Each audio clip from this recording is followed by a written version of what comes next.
Paolo Avellino bilang leading man ni Kim Chiu sa What's Wrong with Secretary Kim.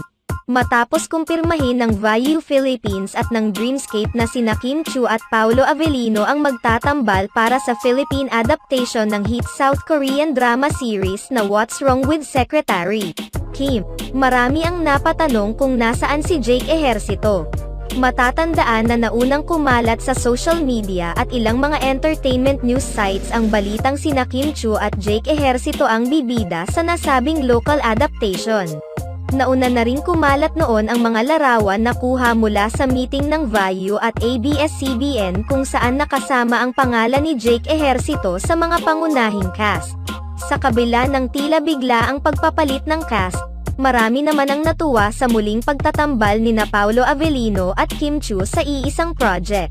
Hindi rin naman maipagkakaila na matagumpay ang naunang tambalan ni Kim Chiu at Paolo